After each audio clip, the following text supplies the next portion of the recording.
A soft breeze whispered through the rugged hills of the Iberian Peninsula, carrying the scent of wild herbs and the weight of centuries. The land had seen so much, rivers stained with the blood of battles, cities rising like miracles from the earth, and hearts burdened with the struggle of faith, identity, and survival. It was a place where kingdoms flourished, fell, and flourished again, each leaving its mark like the faint outlines of ancient carvings on stone. The Visigoths, fierce and proud, once called this land their own. They were warriors, their swords ringing in battles fought under the glare of a relentless sun.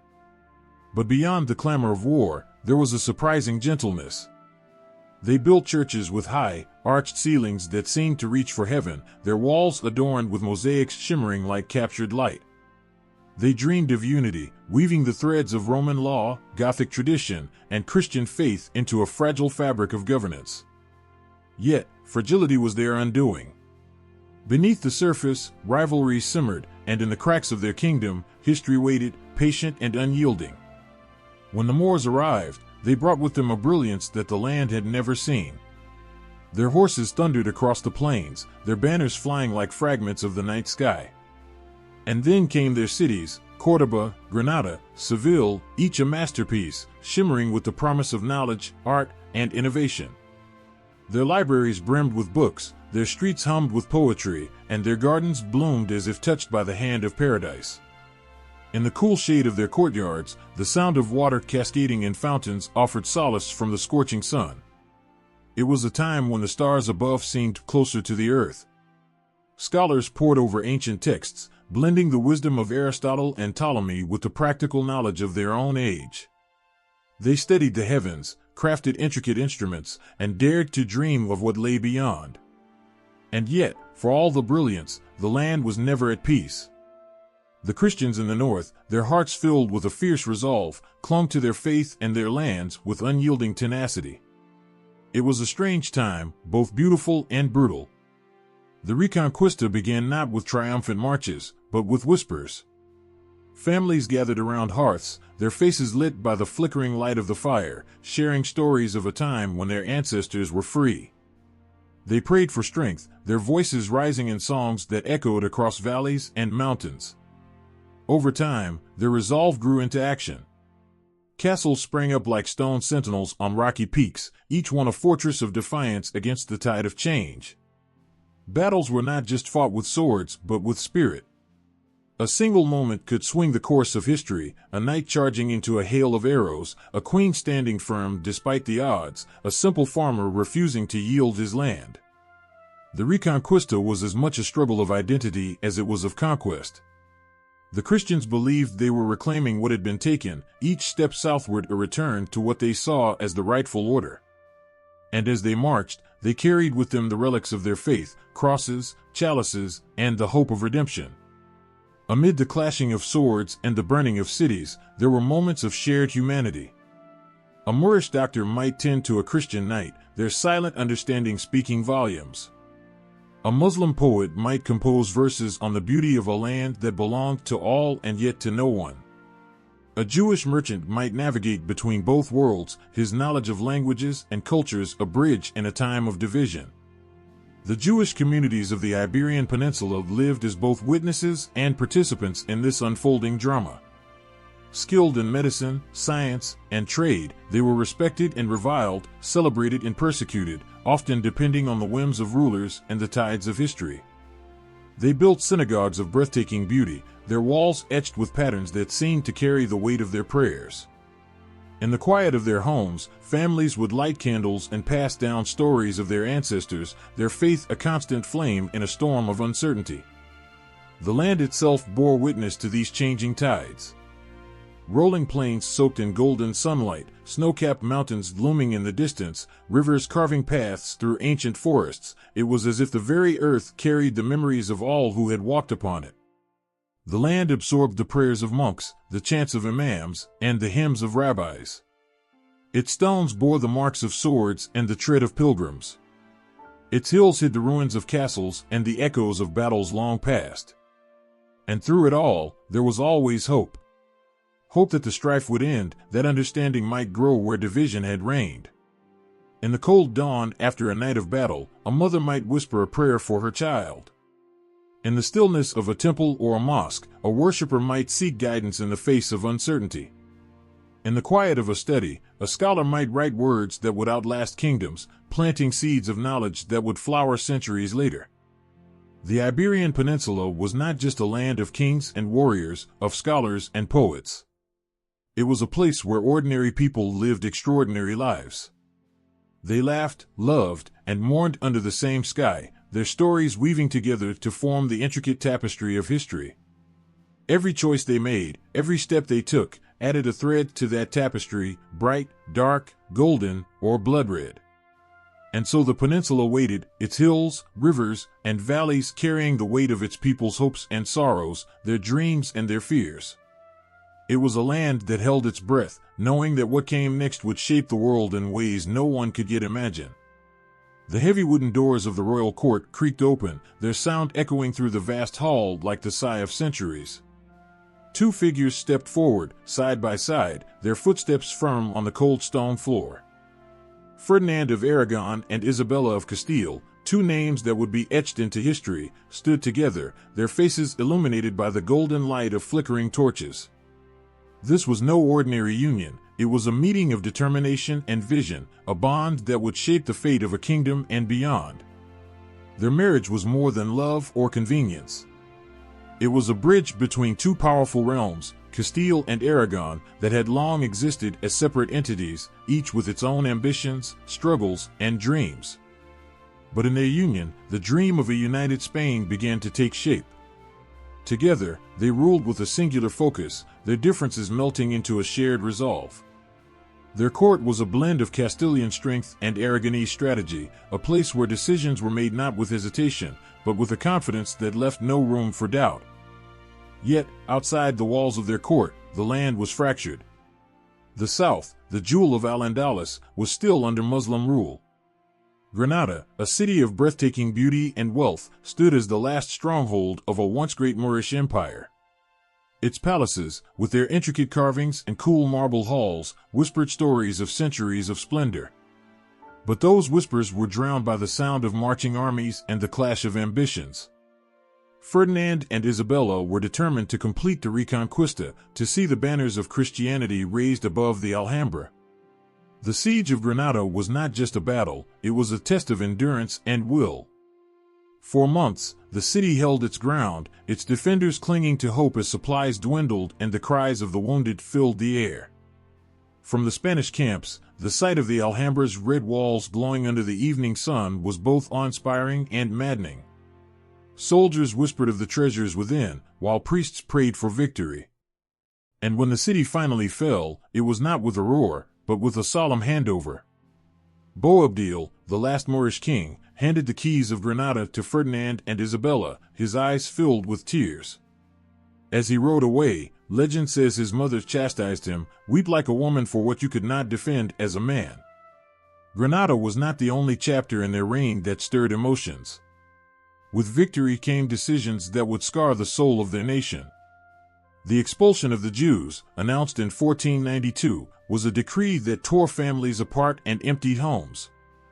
The streets were filled with the anguished cries of those forced to leave the land they had called home for generations.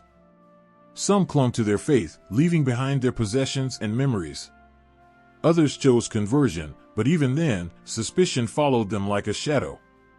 For the Jewish communities of Spain, it was a wound that would never fully heal. Ships crowded the harbors, their decks packed with men, women, and children clutching the few belongings they could carry. Some were heading toward the unknown, to lands that might welcome them or reject them with equal force. The sound of the waves crashing against the hulls of the ships was a cruel reminder of the uncertainty that awaited.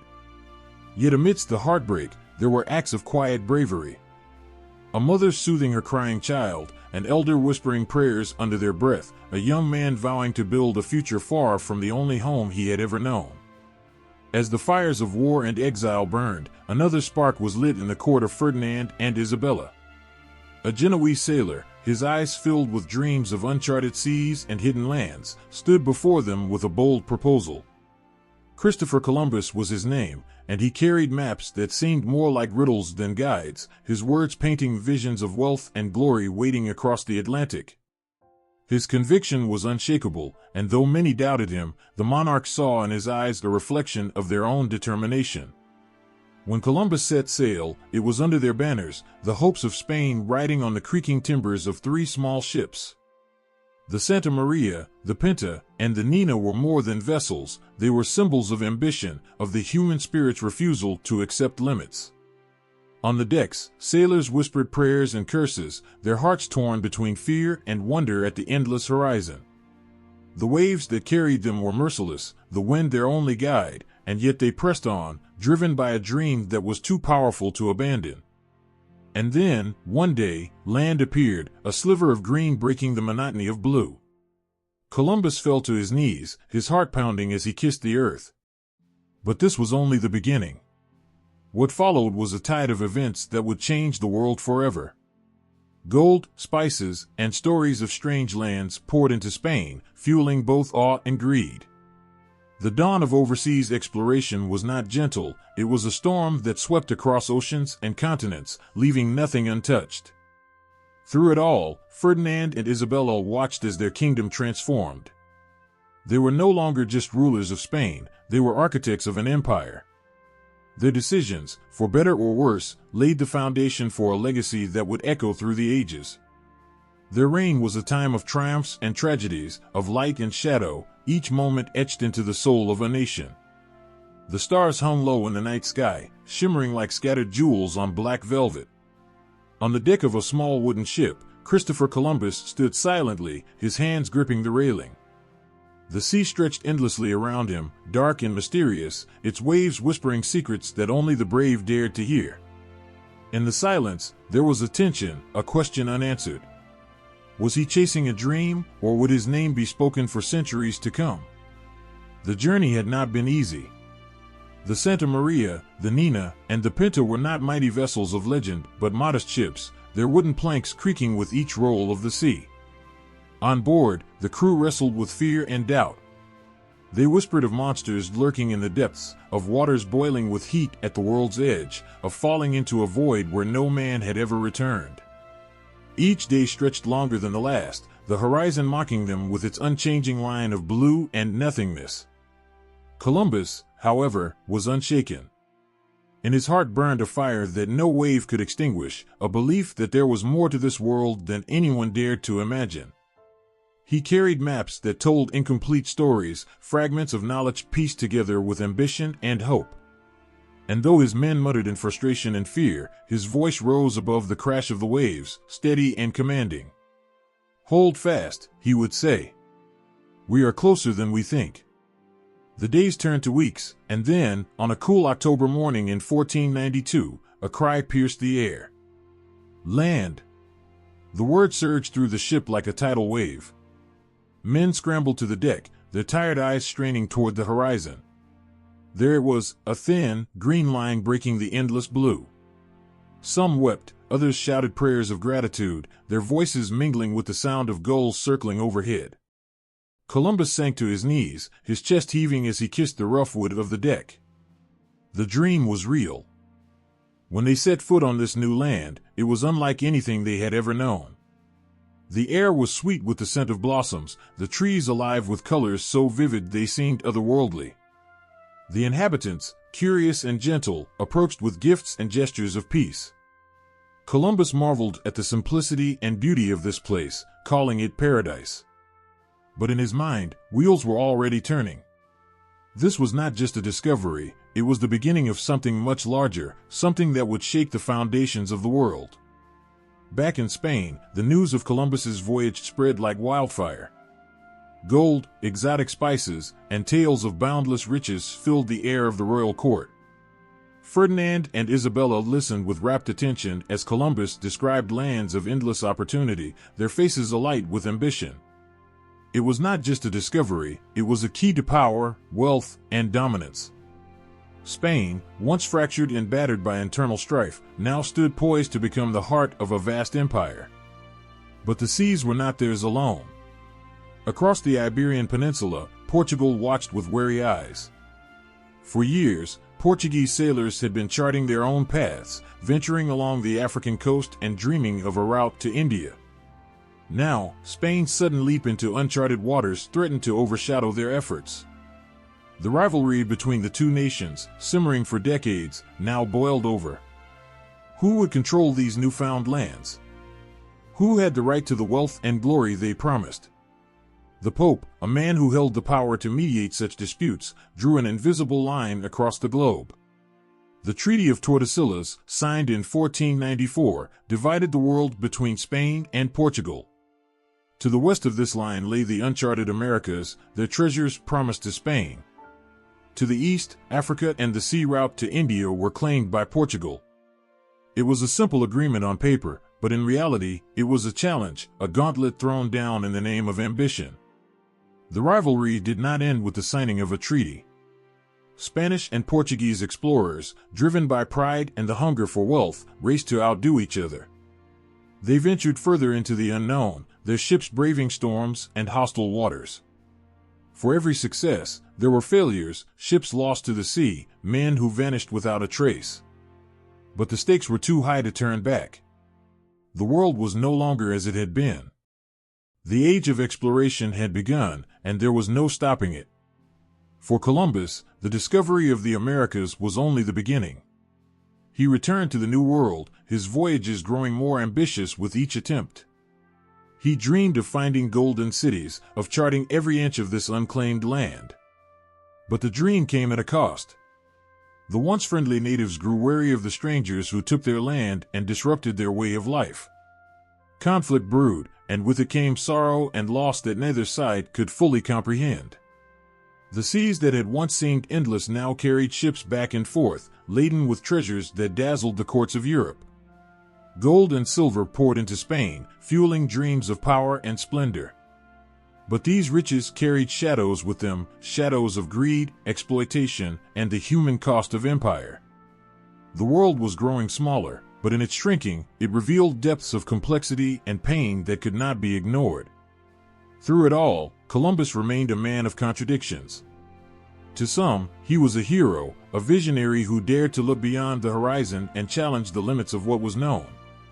To others, he was a man driven by ambition to the point of blindness, his actions leaving scars on the land and its people. But whether celebrated or condemned, his name became a symbol of an era when the stars guided ships into the unknown, and the world began to shift on its axis.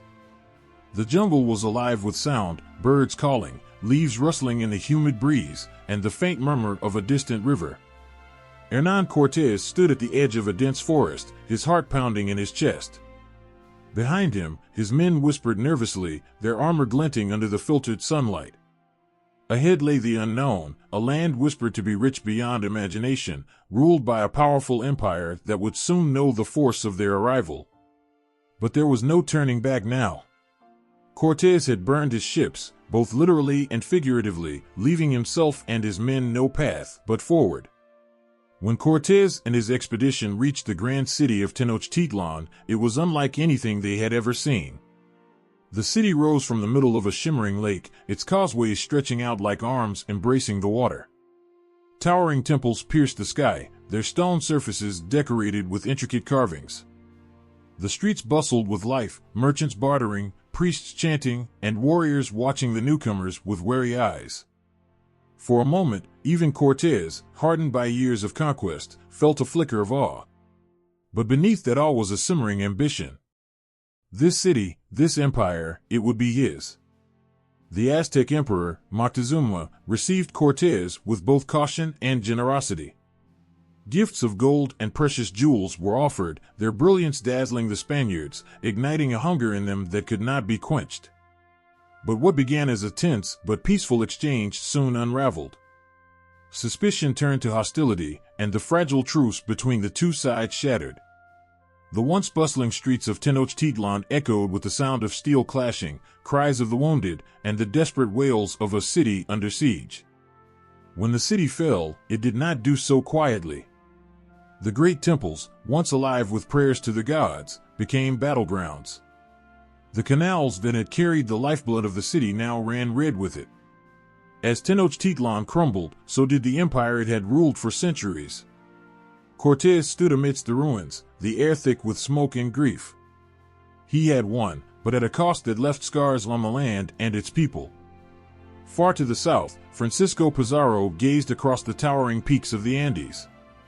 Below him lay the Inca Empire, a vast and intricate civilization that stretched from the mountains to the coast. The Incas had built roads that wound through the mountains like veins, connecting cities of stone that seemed to grow out of the earth itself. Their culture was rich, their knowledge profound. Yet Pizarro saw none of this beauty, only an opportunity for conquest. He came not with armies, but with a small band of men and an iron will. In Cajamarca, Pizarro met the Inca Emperor, Atahualpa. The emperor, confident in his power, greeted the Spaniards without fear. But Pizarro had no intention of negotiating. In a move that stunned even his own men, he captured Atahualpa, holding the emperor hostage. The ransom demanded was staggering, a room filled with gold, its walls gleaming with treasures that had taken generations to gather. And yet, even after the ransom was paid, Pizarro betrayed the emperor, executing him under the thin guise of justice. With Atahualpa's death, the Inca Empire began to unravel. Cities fell one by one, their defenders no match for Spanish steel and gunpowder. The mountains that had protected the empire for so long now became a prison, trapping its people as their world collapsed around them. As Pizarro claimed victory, the once mighty Inca civilization faded into history, its legacy preserved only in the stones of its ruins and the whispers of its descendants. Across the Americas, Spanish rule took hold. Missions and settlements sprang up where ancient cities had stood, their bells ringing out over lands that had once echoed with the sounds of native life. The encomienda system was established, binding the indigenous people to the land and its conquerors. It was a system built on exploitation, its foundations soaked in the pain and labor of those who had once been free. The Spaniards brought their faith, their language, and their customs, imposing them on a world that had flourished in its own way for centuries. Yet, even in the face of such overwhelming change, the spirit of the land's original inhabitants did not disappear. It lingered in the songs sung in hidden corners, in the weaving of patterns that told stories of a time before, in the quiet defiance of those who refused to forget. The conquest of the New World was not a single moment, but a tide that swept across continents, leaving behind a landscape forever changed. The temples of the Aztecs and the fortresses of the Incas were replaced by cathedrals and palaces, their stones repurposed as if to erase the memories they held. But beneath the surface, the echoes of those civilizations remained, silent witnesses to the resilience of the human spirit. A young man sat alone in a grand chamber, his shadow stretching long across the cold stone floor. His crown rested on a nearby table, its weight far heavier than the gold and jewels it bore. This was no ordinary crown, it symbolized the rule of a kingdom that spanned continents, a realm bursting with riches and riddled with challenges. That young man was Charles I of Spain, who would become Charles V of the Holy Roman Empire. The burden he carried was immense, a mantle of power inherited from the marriage of his grandparents, Ferdinand and Isabella, and expanded through alliances and wars. He was not just a king, he was the architect of an empire. Charles's reign began with uncertainty. Born in Ghent, he was raised in the Flemish court, far from the Castilian and Aragonese lands he was destined to rule. When he arrived in Spain, he was met with suspicion. To many, he was a foreigner, a boy who spoke little Spanish and seemed more interested in his Burgundian heritage than the traditions of his new kingdom. But Charles was quick to learn. He immersed himself in the culture, mastering the language and earning the loyalty of his subjects through charm and determination. Slowly, the boy became a king, and the king began to dream of an empire that could reshape the world. Charles inherited more than a throne, he inherited a fragmented world. His dominion stretched across Spain, the Low Countries, parts of Italy, and the vast, uncharted lands of the Americas. But his most daunting title was Holy Roman Emperor, a position that placed him at the center of Europe's tangled web of politics and war. The weight of this title brought with it a relentless challenge: how to hold together a patchwork of territories, each with its own language, culture, and ambitions. The task was Herculean, and the stakes were nothing less than the fate of Europe itself. The wars came quickly. In the shadowy corridors of European courts, alliances shifted like sand. France, under the ambitious Francis I, became Charles's most persistent rival. The two monarchs clashed repeatedly, their armies battling across the fields of Italy and the rugged terrains of the Pyrenees. At Pavia, Charles achieved a stunning victory, capturing Francis himself and bringing the French king to his knees. Yet even in triumph, the cost was staggering: thousands dead, cities razed, and the seeds of future conflicts sown. Beyond France, Charles faced an even greater challenge: the Ottoman Empire. Under Suleiman the Magnificent, the Ottomans surged across the Mediterranean and into the heart of Europe. Their fleets dominated the seas, their armies threatened Vienna, and their power seemed unstoppable. For Charles, the struggle against the Ottomans was not just a fight for land, it was a battle for the soul of Christendom. His victories were hard-won, his losses devastating.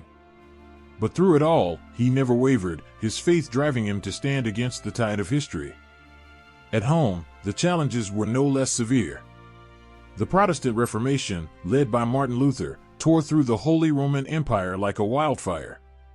What began as a theological dispute quickly became a political crisis, as princes and cities broke away from the Catholic Church, challenging Charles's authority. The emperor, a devout Catholic, saw this as a threat not only to his power but to the unity of Christendom itself. He convened councils, issued edicts, and marched his armies into rebellious lands, determined to restore order. Yet the Reformation proved a force he could not contain, its impact reverberating far beyond his lifetime. Charles's vision was one of unity, a single empire under a single faith, a beacon of stability in a fractured world. But the reality was far more complex. His territories were vast and diverse, their people united only by the thinnest threads of loyalty and tradition.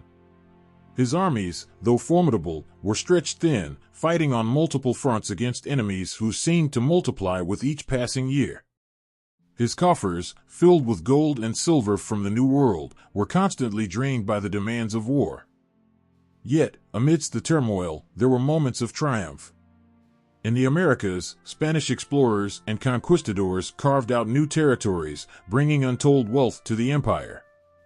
In Europe, Charles brokered alliances and treaties, skillfully navigating the shifting sands of diplomacy.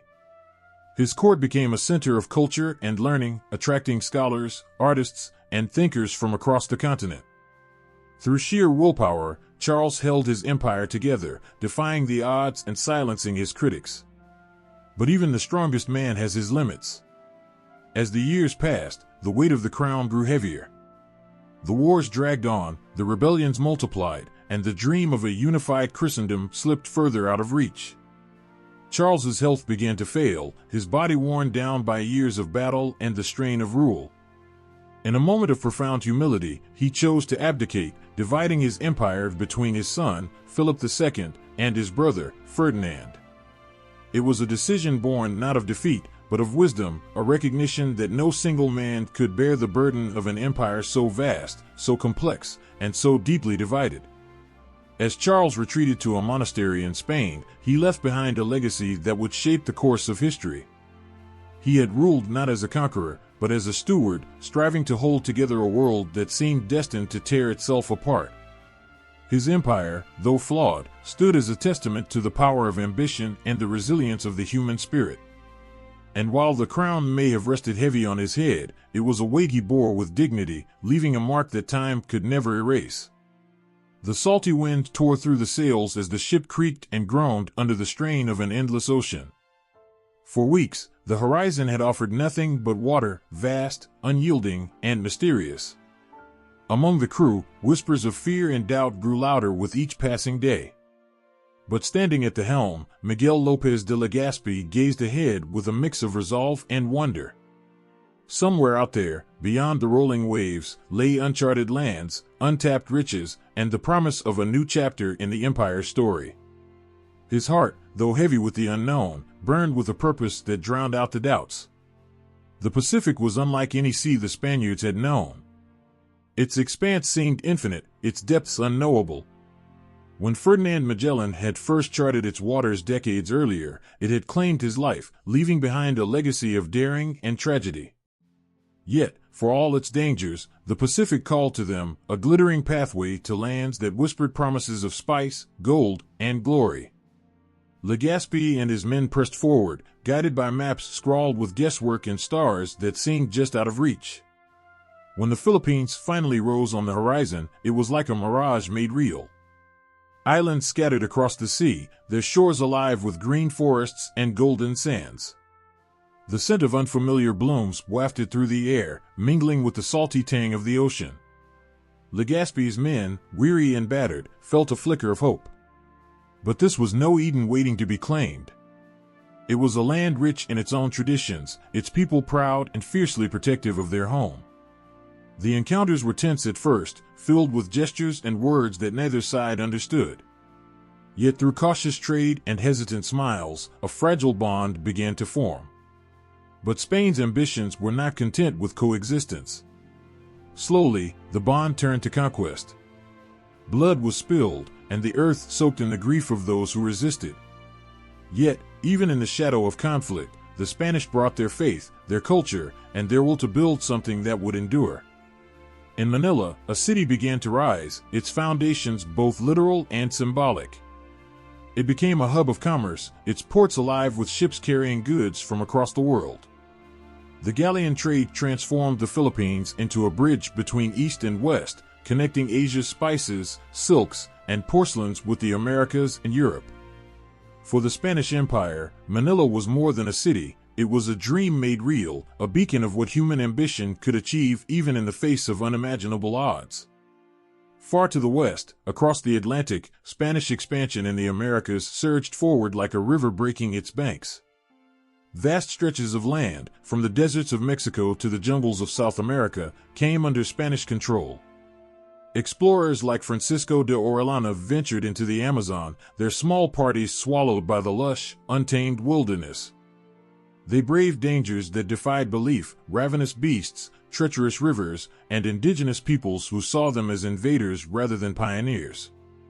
Yet, for every life claimed by the unknown, the empire pushed further, driven by a hunger that refused to be satisfied. In the Andes, Spanish settlers looked up at the snow-capped peaks and marveled at the ingenuity of the people who had thrived there for centuries. The mines of Potosi became legendary, their silver veins fueling the empire's ambitions and filling the coffers of its kings. But those riches came at a devastating cost. The hands that dug the silver from the earth were often those of enslaved indigenous people and Africans, their lives traded for the wealth of a distant throne. The mountains bore witness to their suffering, their silent peaks holding the weight of countless untold stories. The Americas were not merely a land to be conquered, they were a canvas upon which Spain painted its vision of power and faith. Missionaries walked beside soldiers, carrying crosses instead of swords, their voices raised in prayer as they sought to convert the indigenous peoples.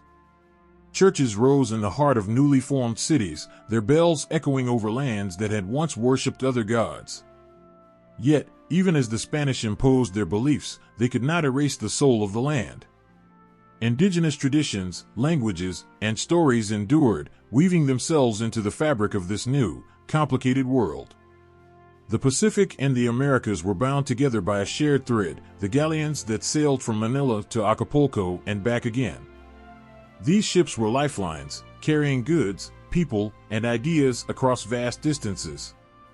The journey was perilous, with storms and pirates lurking at every turn. Yet, those who survived the voyage spoke of the wonders they had seen, markets bursting with treasures, cities that seemed to touch the sky, and a world that felt larger and smaller all at once. Through it all, the Spanish Empire's ambitions grew. The Golden Age of exploration was not just a time of discovery, but a testament to human resilience and the pursuit of something greater than oneself. It was an era defined by contrasts, triumph and tragedy, faith and conquest, creation and destruction. The lands they claimed were forever changed, their histories rewritten by those who came bearing swords and crosses. And yet, within those changes lay the seeds of something new, something that would shape the world for centuries to come. A bell tolled softly in the early morning mist, its echoes reaching out over the cobblestone streets and weaving through the quiet hum of waking cities. In the distant colonies of the Spanish Empire, this sound was more than a signal of time. It was a declaration of order, a call to purpose, a reminder of who ruled over the vast and scattered lands. Beneath the shadow of grand cathedrals and towering government buildings, life pulsed with a rhythm dictated by those who wielded power from oceans away. The Council of the Indies was the unseen force steering the course of these colonies, a body that seemed to hold the entire empire in its hands. In Madrid, its members met in gilded halls, surrounded by maps of lands they would never see, deciding the fates of millions. They carried the weight of an empire that stretched from the peaks of the Andes to the verdant shores of the Philippines, weaving policies that were meant to hold together this sprawling, fragile tapestry. Yet, the distance between their polished chambers and the bustling streets of Lima or Mexico City was more than physical, it was a chasm of understanding. In the Americas, the viceroyalty stood as the tangible arm of this distant power. The viceroys, appointed by the king, were the living symbols of royal authority. Their arrivals in the colonies were events of immense grandeur, processions lined with banners and crowds that stretched as far as the eye could see. But behind the glittering spectacle lay an enormous burden. These men were expected to act as the king himself, balancing the impossible task of enforcing royal decrees while adapting to the realities of the land. Each decision they made rippled outward, touching lives in ways they could scarcely imagine. For the indigenous peoples, the encomienda system became a shackle wrapped in promises of protection and salvation. Lands that had once belonged to their ancestors were parceled out to Spanish settlers, along with the labor of the people who lived there. The settlers, known as encomenderos, were tasked with caring for their workers and guiding them in the Christian faith. In practice, however, it was a system that often broke more spirits than it saved. Fields were worked under the relentless sun, and the sweat of countless laborers soaked into the soil, mingling with their quiet prayers and unspoken grief. But there were voices that refused to be silenced. Bartolomé de las Casas, a former encomendero turned friar, stood before the king and spoke of the horrors he had witnessed. His words painted vivid pictures of suffering and injustice, his voice trembling with the weight of his convictions. Though his cries led to reforms, they could not erase the scars already carved into the land and its people. The repartimiento system that followed was an attempt at fairness, but it too bore the marks of exploitation, forcing communities into labor under the guise of responsibility to the crown. Amid the struggle, the Catholic Church stood as a pillar of both hope and control. The missionaries arrived in these new lands with crosses held high, their robes flowing like waves of purity and their hearts aflame with a zeal that bordered on desperation. They believed they were saving souls, leading the indigenous peoples to salvation. But their methods were as varied as the lands they entered. Some priests knelt beside the people, learning their languages, sharing their meals, and weaving Christian teachings with local traditions in ways that felt like gentle rain on parched earth. Others came with fire and fury, burning temples and idols, tearing down centuries of belief to plant the seeds of a new faith. The missions themselves became centers of life, places where faith intertwined with the daily rhythms of work and survival. Fields stretched out behind adobe walls, tended by hands that sought both sustenance and redemption. In the quiet of chapels, voices rose in song, blending native melodies with hymns brought from across the sea. Children learned to read and write under the watchful eyes of friars, their small hands grasping at the unfamiliar shapes of Spanish letters. Yet, even in the shadow of the church's influence, resistance flickered like a candle in the wind. Indigenous leaders who saw the loss of their cultures and freedoms pushed back in ways both quiet and bold. Their rebellions, though often crushed, spoke of a spirit that refused to be extinguished. For every bell that tolled, marking the advance of Spanish authority, there was a drumbeat somewhere in the hills, a reminder of the past that refused to fade. The church's role extended beyond spiritual guidance. Its wealth rivaled that of kings, its land sprawling across the colonies like veins of gold. Monasteries became centers of knowledge, their libraries housing books and manuscripts that preserved not just European wisdom but also glimpses of the world they sought to conquer. The priests who oversaw these treasures were not just shepherds of faith, but guardians of a new kind of empire, one built as much on knowledge as on swords.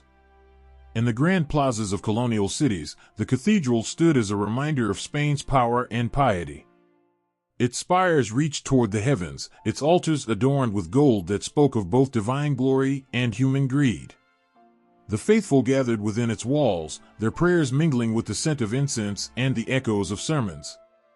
Outside, the streets bustled with life, a chaotic blend of cultures that could never truly be tamed. The Spanish colonial administration was more than a system of governance, it was a force that shaped lives in ways both profound and personal. It reached into homes and hearts, leaving marks that could not be erased. The people it touched, Spanish settlers, indigenous laborers, African slaves, and missionaries, became threads in a fabric woven with ambition, faith, and sorrow. It was an empire built on contradictions, where the promise of salvation often walked hand in hand with the shadow of oppression. And through it all, the bells continued to toll, their echoes carrying across the land, a haunting melody that spoke of power, loss, and the unyielding passage of time. A faint whisper of drums echoed through the valley as dawn painted the sky in hues of gold and crimson.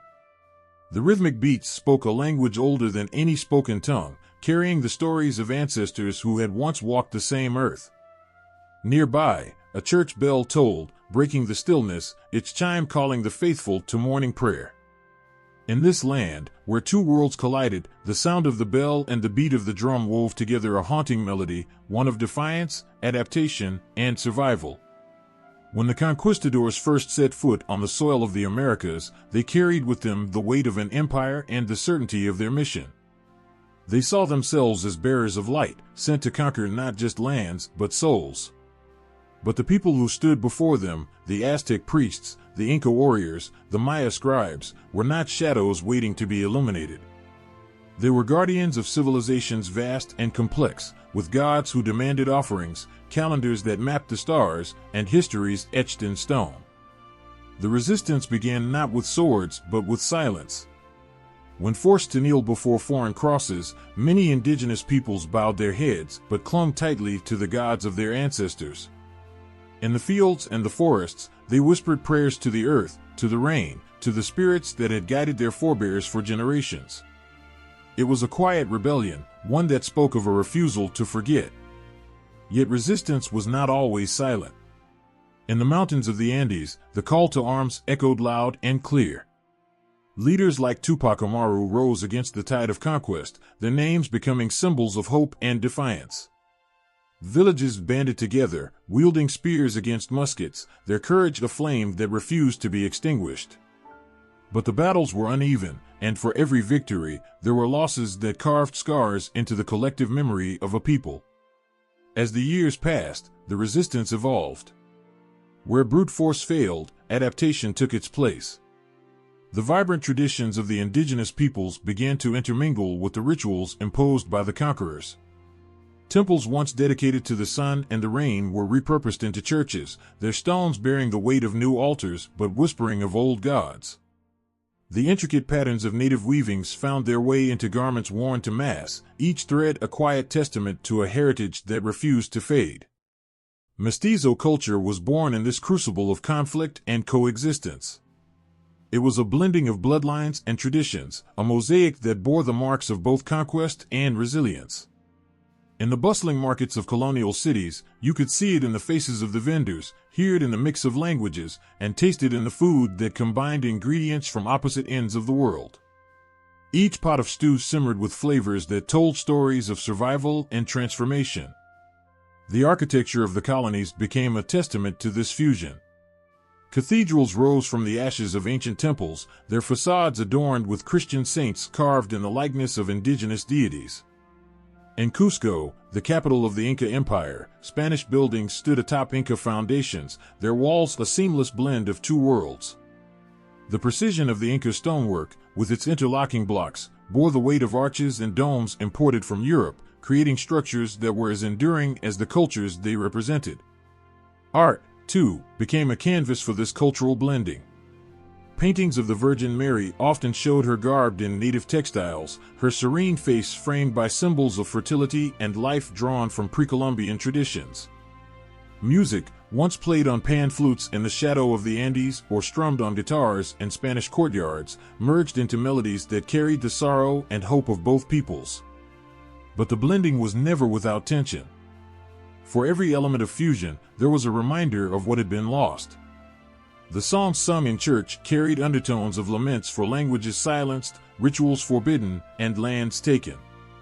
Yet within this tension lay a fierce determination. The indigenous peoples, though subdued on the surface, found ways to preserve their essence. In secret ceremonies, in the patterns of a woven shawl, in the stories whispered to children at night, they ensured that their heritage lived on.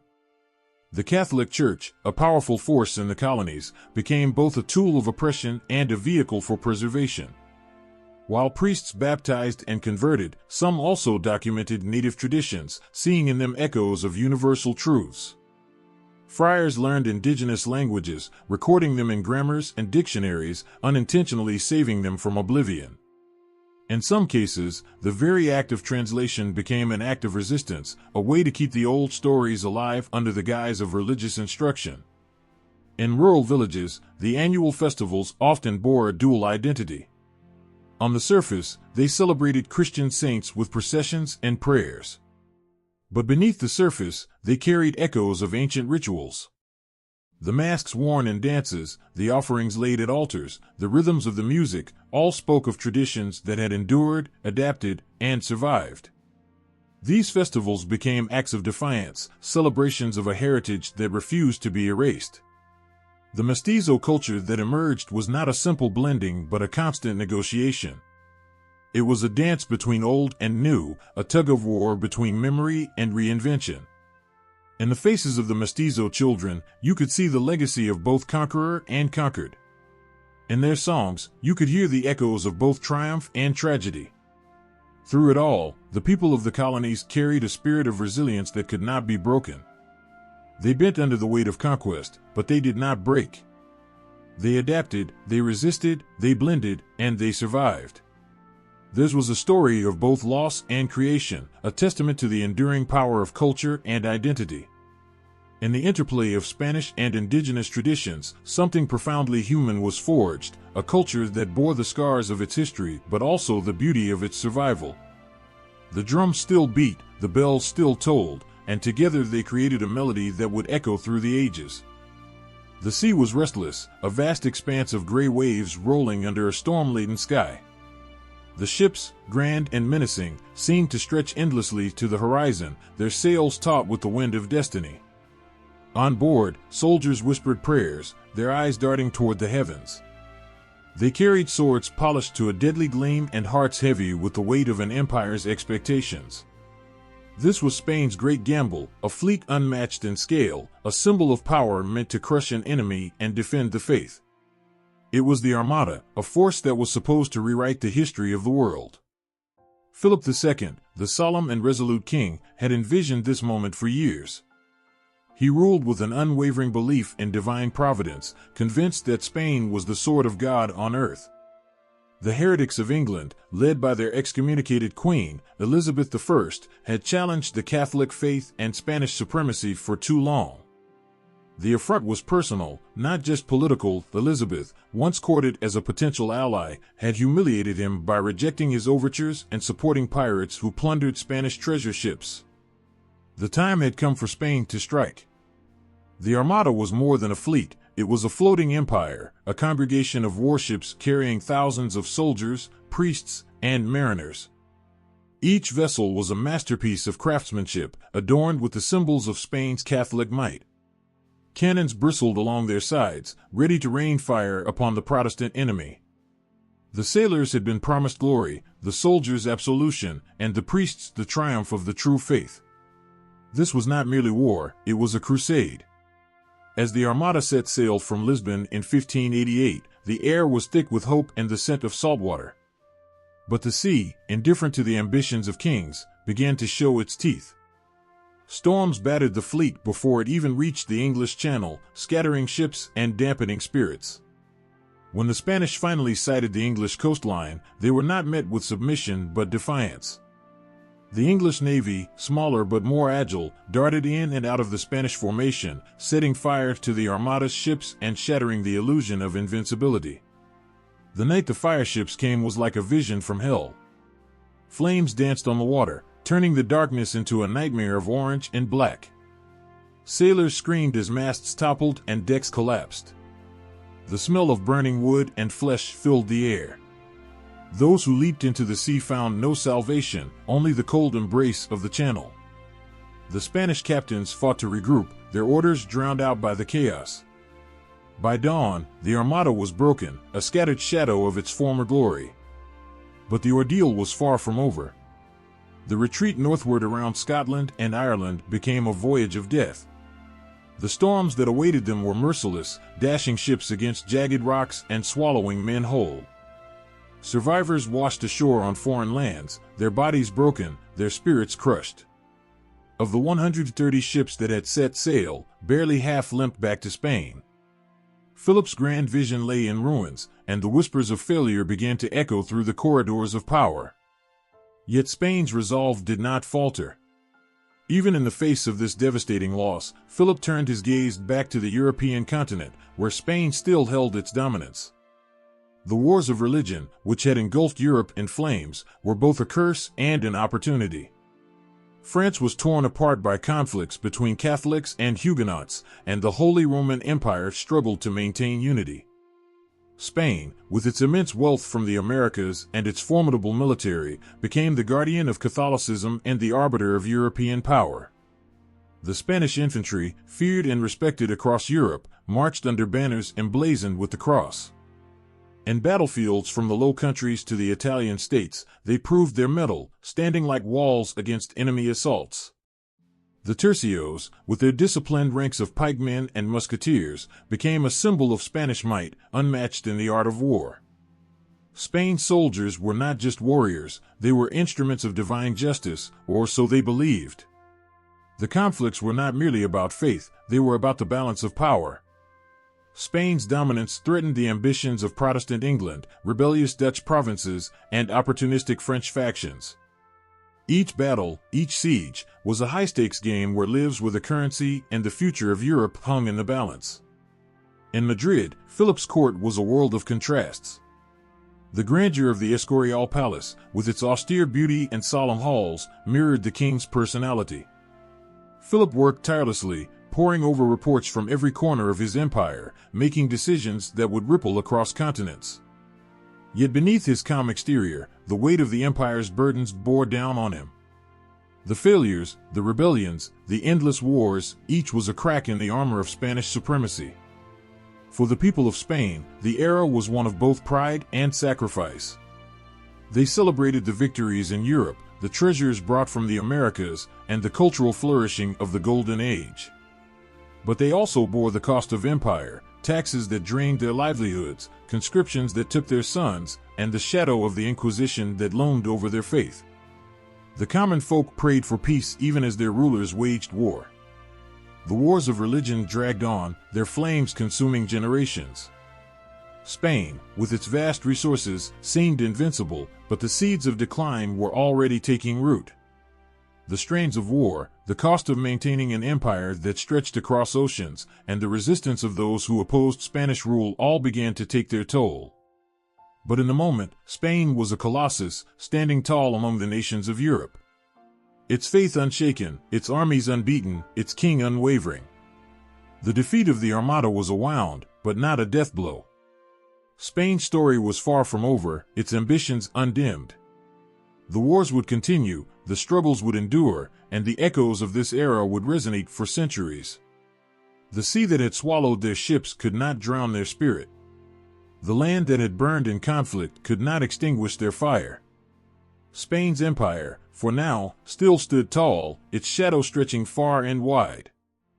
The sound of pickaxes striking rock echoed through the vast, sun-scorched mines of Potosi, a city that lay at the heart of Spain's New World Empire. Every strike sent a shiver of anticipation through the laborers, whose arms and backs had long since grown weary from the relentless work. They dug deep into the earth, seeking silver, raw, gleaming metal that promised wealth and empire, but also carried the weight of dreams and destinies both made and broken. The silver from these mines, flowing in an unbroken river of precious metal, was not just the lifeblood for the Spanish crown but the lifeblood of an empire that spanned the globe. The influx of silver from the Americas had transformed the face of Spain, turning a struggling kingdom into a European powerhouse. Yet, as with any great flood, there were costs.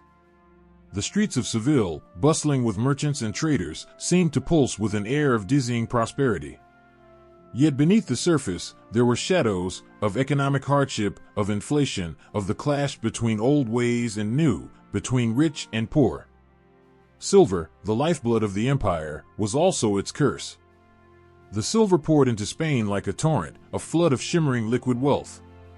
It came from the mines of Potosi, the silver-rich mountains of Mexico, and the newly discovered deposits of northern Peru. Each bar and coin carried within it the hopes and dreams of countless souls. In Seville, the Casa de la Contratación buzzed with activity, its vaulted halls echoing with the clinking of silver ingots and the chatter of merchants haggling over prices.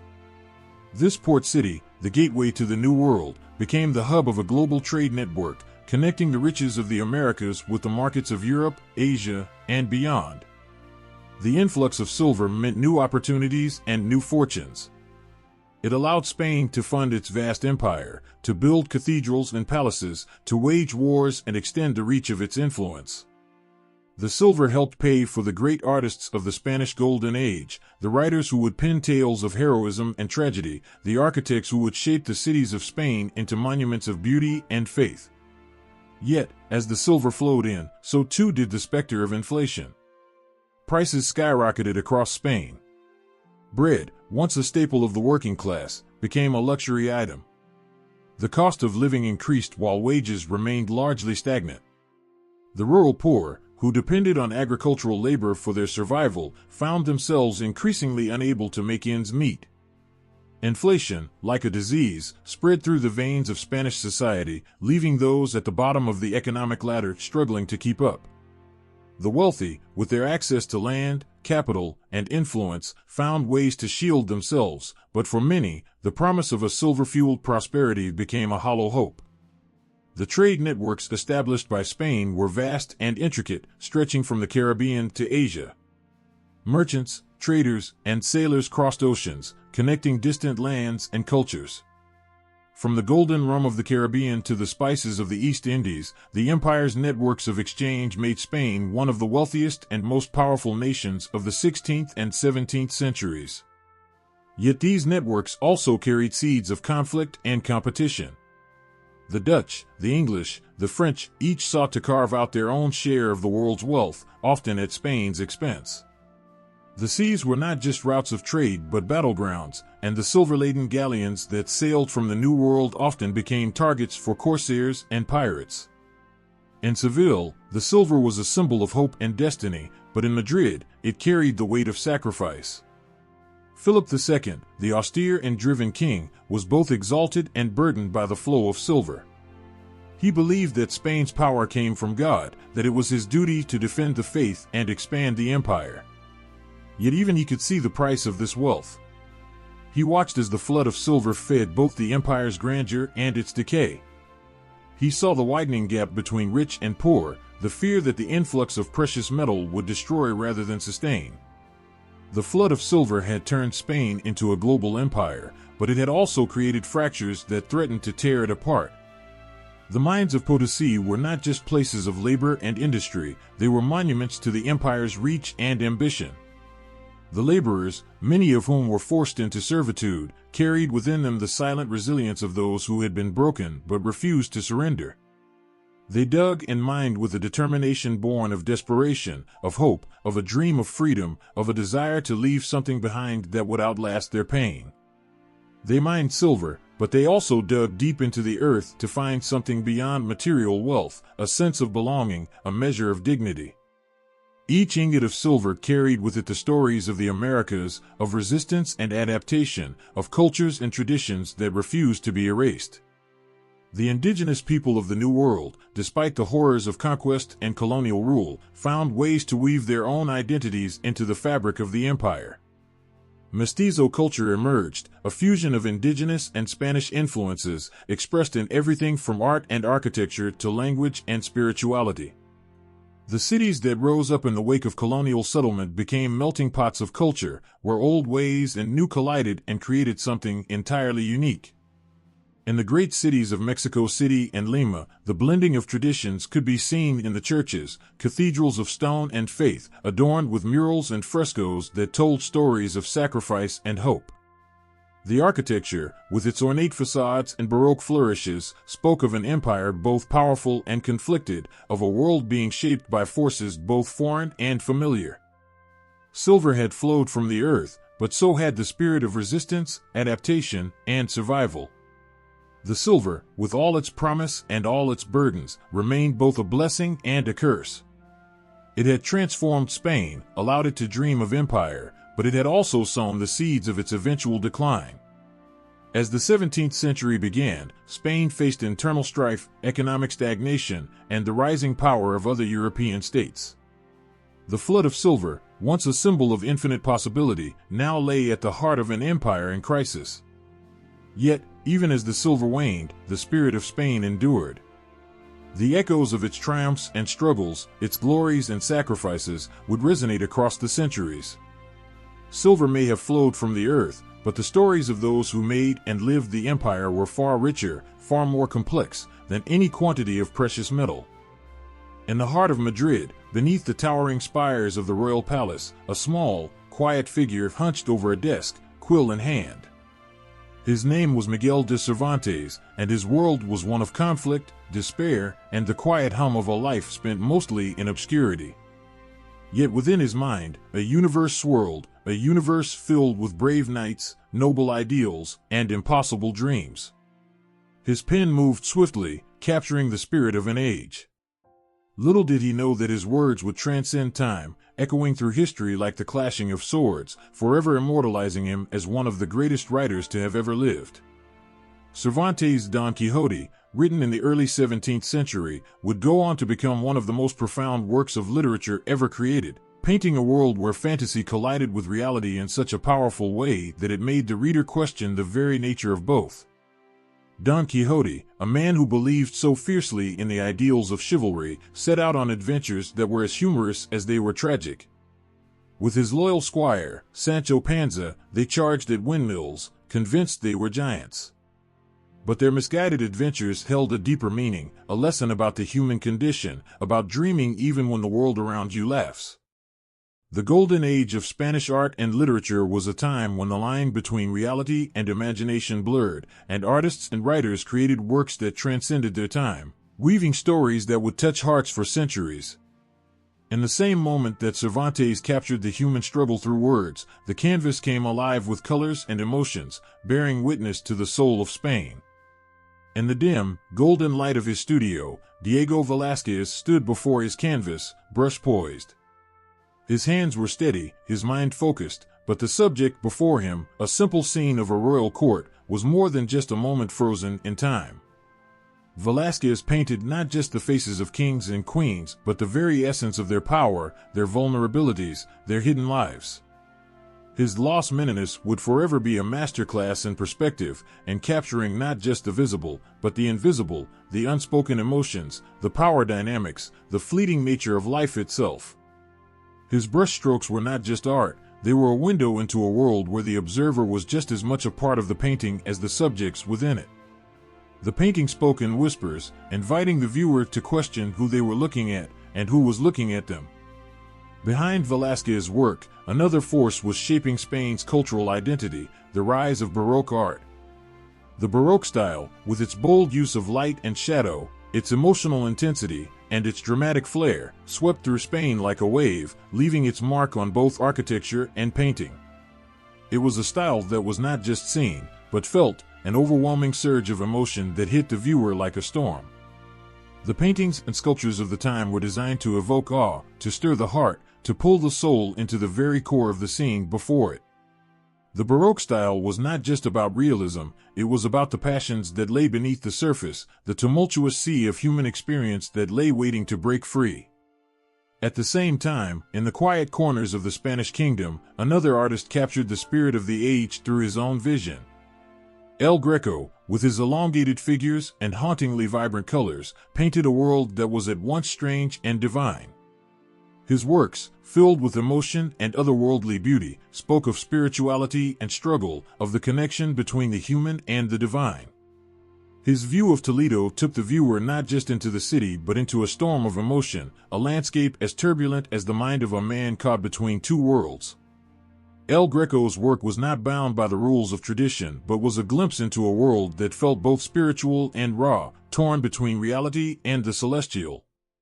In every stroke, there was a pulse of life, a heartbeat that resonated with anyone who looked upon his work. It was an age where the pen and the brush were weapons of their own kind, where the stories that emerged from them held a power that could shape empires and minds. The writers and artists of Spain were more than creators, they were prophets of their time. Through their work, they mirrored the struggles, the triumphs, and the deep wounds of a world caught in the throes of change. Yet amid the chaos, there was beauty, a beauty that would endure long after the paint had dried and the ink had faded. As Cervantes penned the final chapters of Don Quixote, the words poured out of him with an urgency, a finality, that matched the courage of his characters. He had lived through hardships that would have broken many men, but instead of succumbing to bitterness, he gave the world one of the most profound reflections on life, on idealism, and on the simple human need for love and purpose. Cervantes' work was a beacon for every dreamer who had ever been mocked, every idealist who had ever been told their dreams were foolish. In the pages of Don Quixote, the very human need to believe in something greater than oneself was laid bare, not as a weakness, but as a strength. Velázquez, too, captured that same truth in his royal portraits. His subjects, draped in fine silks and crowned with jewels, seemed to stand not in the high courts of Spain, but in the gaze of the observer, timeless and all-knowing. The power of the crown seemed to melt away in the rawness of the human soul that Velázquez revealed through his art. His paintings were not just pictures, they were reflections of the human spirit, delicate and fragile, enduring and grand. The Baroque era, for all its excess and ornamentation, was a time when Spain, in its brightest moment, looked inward and outward at the same time. Its artists, its writers, its creators were shaped by a world of complex faith, political strife, and unyielding ambition. Their works, born of both triumph and hardship, left a legacy that would not just define Spain, but would come to be a cornerstone of Western civilization.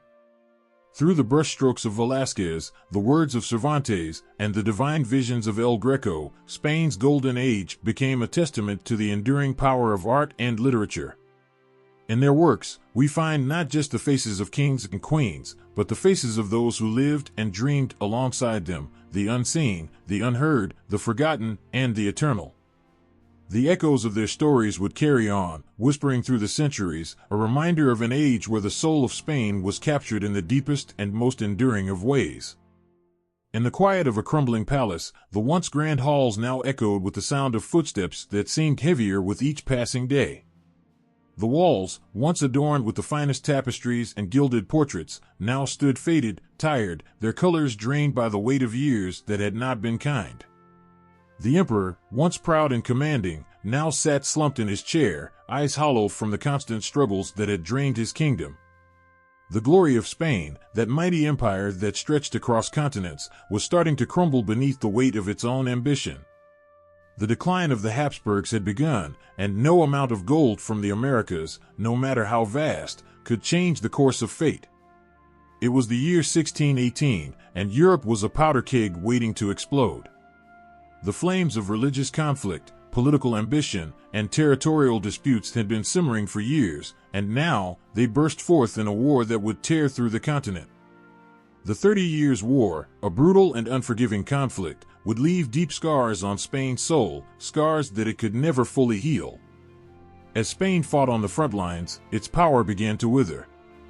The once proud army, feared and respected across the world, found itself stretched thin, battling on too many fronts, unable to maintain its dominance. The kingdom, whose wealth had once seemed endless, now watched helplessly as its power and influence in Europe began to slip away, like sand through the fingers of a weary hand. It was a time when the maps of Europe began to change. Spain, once the heart of the continent, found itself pushed back, its enemies emboldened. France, the Netherlands, and England, once rivals, now joined forces against the fading giant. The Hapsburgs, who had once been the masters of Europe, found themselves struggling to hold onto their influence. The war stretched on for years, each battle costing more than the last, both in men and resources. It was a war that seemed endless, leaving Spain more and more isolated, its glory dimming with every passing year. The empire, once proud and invincible, was now beset on all sides by enemies who knew no mercy. But the war was not the only battle Spain faced. Beneath the surface, internal strife had begun to take root, eroding the very foundations of the empire. The grandiose promises of wealth and prosperity from the New World had long since faded, leaving behind only the hollow echo of what might have been. The silver that had once flowed freely from the Americas now seemed insufficient to feed the empire's insatiable hunger. Inflation ravaged the economy, prices soared, and the people, once proud of their place in the world, found themselves struggling to survive. The nobility, whose lavish lifestyles had once been a symbol of Spain's power, now found themselves trapped in a web of debt, unable to maintain their vast estates. The streets of Madrid, once bustling with life, now seemed quieter, as though even the city itself was holding its breath, waiting for the inevitable. The heavy toll of war and economic hardship took its toll on the people of Spain. The kingdom, once united under the rule of the Hapsburgs, now seemed divided. Regional tensions simmered beneath the surface, and the cries of the common people went unheard. As the king sat on his throne, surrounded by his advisors, there was little hope left in his eyes. The weight of the empire's decline pressed down on him, and every decision felt like a step further away from salvation. The decline of the Hapsburgs was not just the fall of a dynasty, it was the fall of a dream. A dream of an empire that could never be touched, of a kingdom that could stand the test of time. But time, like a cruel thief, had taken its toll. And as the empire weakened, Spain's once vibrant culture and creativity began to fade. The brilliance of the Golden Age was now a distant memory, a time of grandeur that seemed as far removed as the unreachable stars. The artists, the writers, the creators who had once flourished under the Hapsburgs now found themselves struggling to make their voices heard, their work drowned out by the noise of an empire in decline. Even as Spain fought to hold onto its colonies, the future seemed uncertain. The vast territories that had once been so eagerly seized from the hands of the indigenous people were now increasingly difficult to govern. The native populations, once subdued under Spanish rule, now resisted, their spirits refusing to be broken. Rebellions flared across the Americas, and Spain found itself losing its grip on its once precious lands. The idea of the New World as an endless source of wealth and power was slowly turning into a burden, one that the empire could no longer bear. The Spanish Armada, that great fleet that had once struck fear into the hearts of Spain's enemies, had long since been shattered, its ships scattered by the winds of fate. The Spanish court, once a place of magnificence and grandeur, now seemed almost unrecognizable. The king, the once immense figure of power, was reduced to a man burdened by the weight of a failing empire. Spain, whose name had once been whispered with awe across the globe, was now a shadow of its former self. The people of Spain, those who had once walked with their heads held high, now walked the streets with their gaze lowered, their spirits crushed by the weight of their nation's fall. The pride that had once burned brightly in the hearts of the Spanish had dimmed. The sound of distant laughter from the days of victory, of triumph, was now a painful reminder of a past that could never be recaptured. And yet, even in the darkest hours, there was still something stirring in the soul of Spain, a sense of resilience, a flicker of hope that refused to be extinguished. The country, though wounded, was not dead. There were those who still dreamed of a time when Spain would once again rise to its former glory. The pain of the Habsburg decline, though deep, was not without its lessons. And in those lessons, Spain would eventually find the strength to rebuild, to stand tall once more.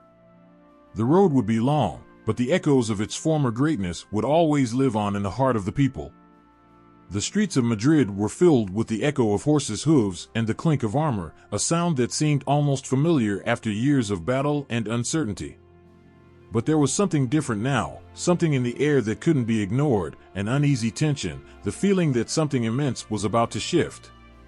The throne of Spain, long contested and fragile, hung in the balance as the old world began to crumble beneath the weight of a changing tide. It was a moment that would determine the future of Spain for generations to come. The War of Spanish Succession, a conflict that raged across Europe, was now drawing to its bitter, decisive close. The death of King Charles II of Spain had left a power vacuum that sent shockwaves through the continent.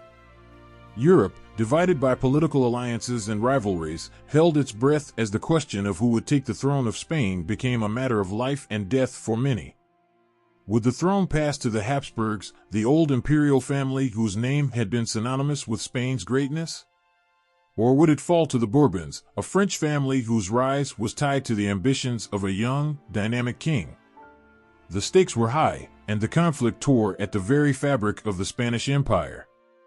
Soldiers fought on foreign fields, mothers wept for their sons, and the land that had once known only victory now knew the bitter taste of defeat. When the Treaty of Utrecht was finally signed in 1713, it marked a turning point. The War of Spanish Succession was over, but Spain had lost much. The once mighty empire had been reduced, its European territories shrinking, its naval power weakened. The Bourbons, however, had won the throne. Philip V, grandson of King Louis XIV of France, ascended to the Spanish crown. The ambitions of the French court had triumphed, and Spain was now tied to France by blood, the fate of the two nations forever entwined. But the victory came at a heavy cost. The Bourbons inherited a kingdom weakened by years of warfare and internal turmoil. The glory of Spain seemed to have faded, the fire of its former greatness extinguished by the harsh winds of time and conflict. The people, tired and worn, could only wonder if the sun would ever shine on their kingdom again. Philip V, a young and determined king, knew that he was inheriting an empire on the brink. The old ways were no longer enough. The grandeur that Spain once commanded in Europe was fading, and something had to change. The king, understanding that the old world was gone and a new era was upon them, set out to reshape Spain's future.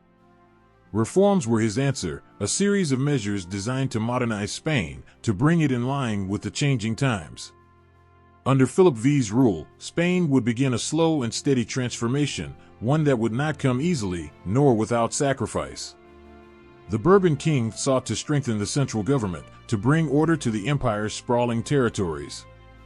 He implemented new policies that sought to streamline administration and curb the power of the nobility, who had long enjoyed unchecked influence over the kingdom. The Bourbon reforms were aimed at creating a stronger, more efficient state. They brought with them new systems of taxation, new laws designed to modernize the economy, and attempts to revive Spain's faltering industries. For the first time in years, there was a sense of hope, however fragile, that Spain could rebuild, that the future might hold something more than the endless struggles of the past. But the road to recovery was not a smooth one. The reforms were met with resistance, particularly from the entrenched nobility and the local elites who feared the loss of their power and privileges. In a land where tradition ran deep, the new ideas were met with suspicion and hostility. But change, as it always does, began to take root. The Bourbon monarchy was determined to pull Spain from the depths of its decline, and though the path was difficult, there were glimmers of progress. The economy, still reeling from the effects of war, began to show signs of life. Agriculture was revitalized, and new industries emerged, though slowly. The Spanish crown began to invest in education, encouraging the development of new ideas and the growth of the arts and sciences. The influence of the Catholic Church remained strong, but the Bourbon monarchy sought to create a balance, one that would allow Spain to recover without completely abandoning its old traditions. Still, the reforms were not enough to erase the scars of the past. The loss of Spain's European territories, the humiliation of the war, and the years of economic hardship weighed heavily on the people. They looked to the future with a mixture of hope and doubt, unsure if the Bourbon kings could restore Spain to its former glory.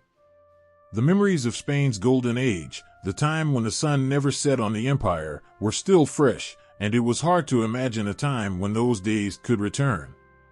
Even as the Bourbons worked tirelessly to rebuild, there were those who questioned whether Spain could ever regain its place at the forefront of European power. The Kingdom of Spain, once the heart of an empire that stretched from the Americas to the Philippines, now seemed small and fragile in the face of modern Europe's rising powers.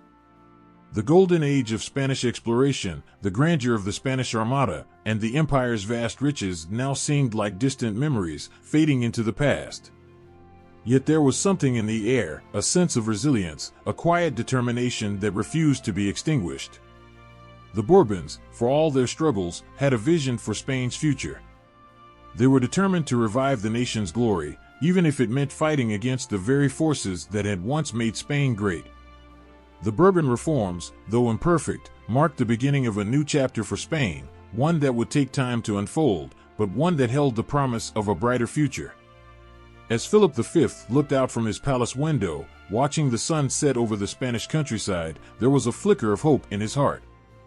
The empire may have been broken, but Spain was not yet lost. The past could not be undone, but the future, still unwritten, was his to shape. And though the road ahead would be long and fraught with difficulty, the determination in his heart, and in the hearts of his people, could yet make the impossible possible. A faint candlelight flickered in a darkened room, casting shadows that danced like whispers on the walls. Beneath its soft glow sat a young man, his hands trembling slightly as he turned the pages of a forbidden book. Each word felt like fire, igniting something deep within him, an idea, a yearning, a defiance. The book spoke of freedom, of equality, of a world where power belonged not to kings and empires, but to the people. The ideas were dangerous, revolutionary, and spreading like a quiet storm across lands that had long known only subjugation. Far away, across the ocean, Spain held tightly to its colonies. These lands, rich with gold, silver, and fertile soil, were the lifeblood of an empire that had begun to falter. But within those colonies, a quiet unrest brewed. The people, the Creoles, mestizos, indigenous tribes, were beginning to question the order that had governed them for centuries. The Enlightenment, with its promises of reason and rights, had reached even the most remote corners of the empire. It whispered of possibility, of a world beyond the chains of colonial rule. The reforms introduced by the Bourbon kings aimed to tighten Spain's grip on the colonies, to extract more wealth and restore the empire's waning glory. New taxes were imposed, stricter trade regulations enforced, and colonial officials were no longer chosen from among the local Creoles but sent directly from Spain. For the crown, it was a strategy of control. For the people, it was a spark to the kindling of rebellion. In cities and villages alike, the tension was palpable. Markets buzzed with hushed conversations about the rising costs of food and goods. Farmers struggled under the weight of oppressive levies, while merchants chafed at restrictions that stifled trade. The Creoles, descendants of Spanish settlers, felt the sting of exclusion as power slipped further from their grasp. They were no longer just subjects, they were outsiders in their own land, barred from the highest positions in the very society they had helped to build. The indigenous people, too, bore the weight of centuries of exploitation. The encomienda and repartimiento systems had taken much from them: land, dignity, freedom. And now, as the reforms sought to squeeze every last drop of wealth from the colonies, their suffering deepened. Yet, beneath their quiet endurance, there was a spark of resistance. Small acts of defiance, refusing to pay taxes, withholding labor, began to ripple across the land.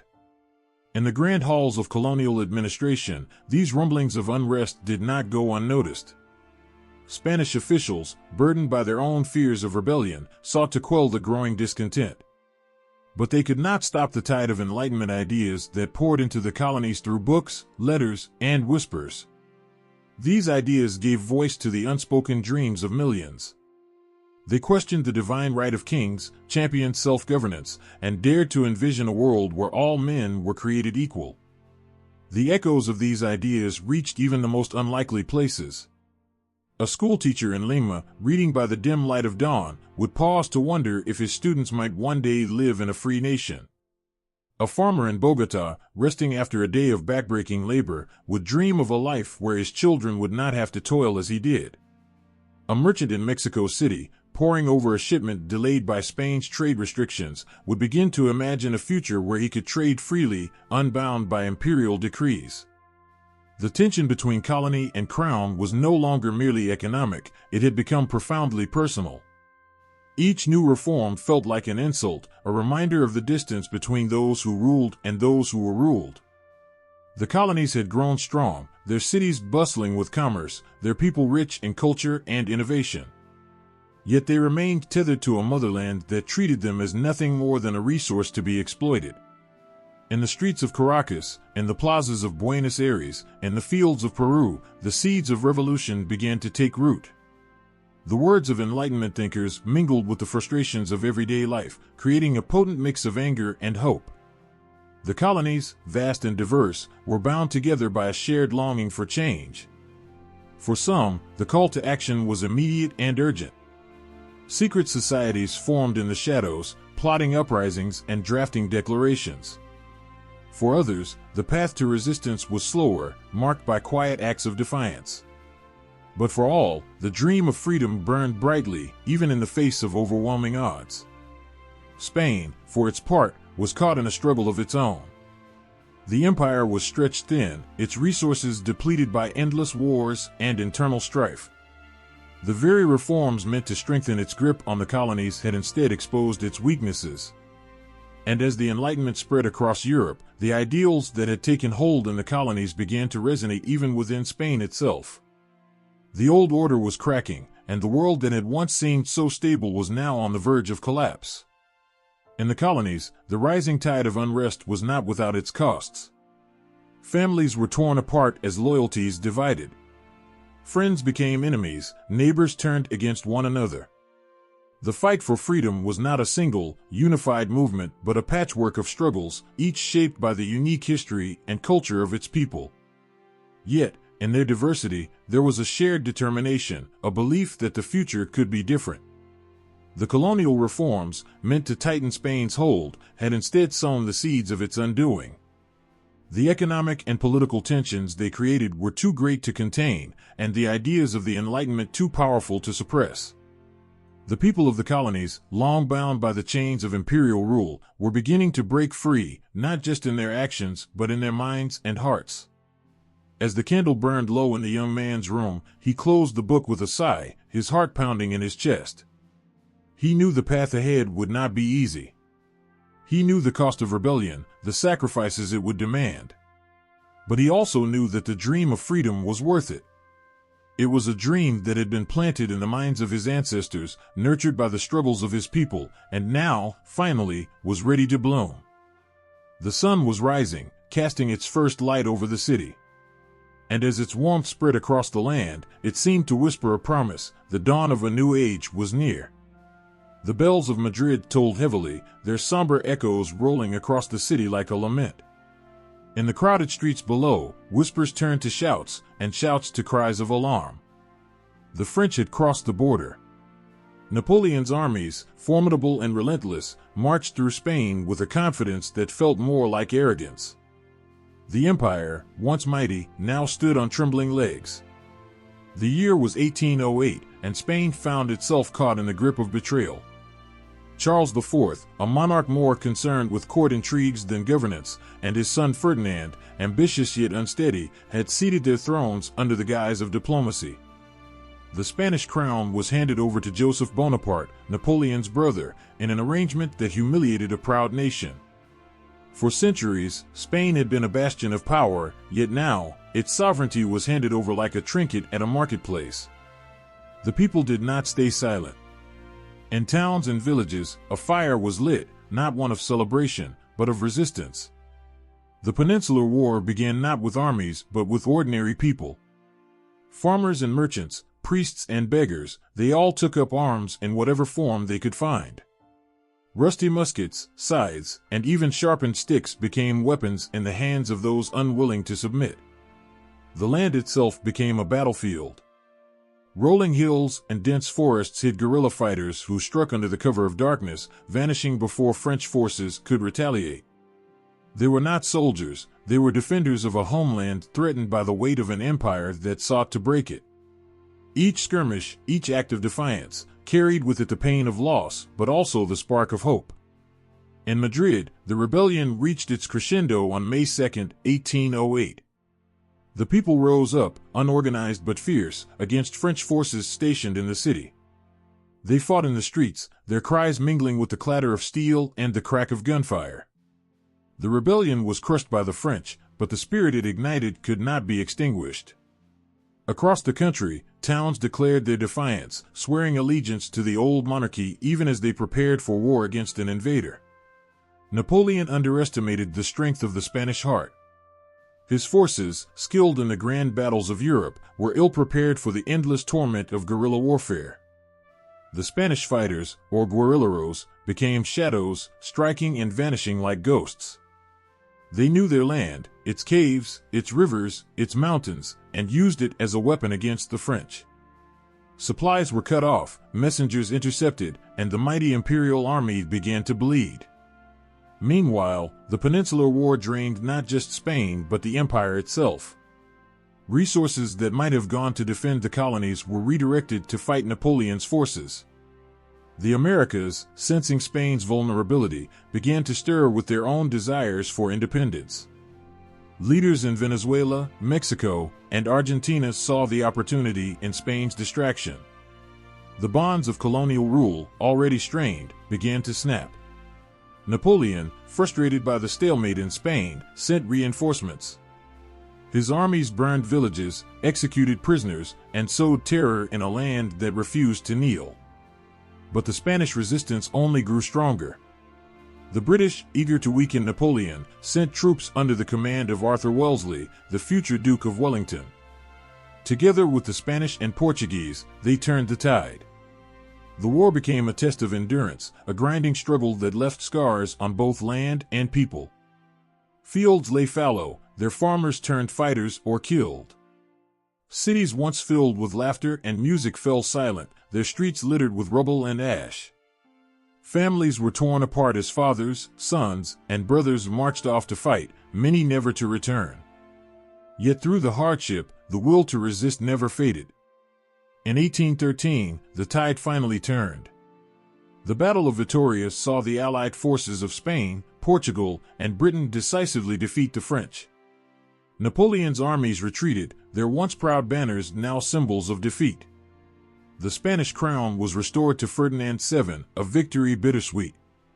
The war had exacted a heavy toll, and the empire it sought to preserve was no longer the same. Spain emerged from the Peninsular War battered and weakened. Its economy, already fragile, was left in ruins. The people, though victorious, carried the weight of years of suffering. Yet the greatest blow was not to the land or the treasury, it was to the empire itself. The colonies, inspired by the war, had taken bold steps toward their own liberation. The power Spain once held over the New World was slipping through its fingers. As the French marched out of Spain, they left behind a nation forever changed. The Peninsular War was more than a conflict of armies, it was a battle for identity, a struggle to define what Spain would become. For the ordinary people who fought in its shadows and streets, it was a testament to resilience, a reminder that even the mightiest empire could be shaken by the courage of those who refused to yield.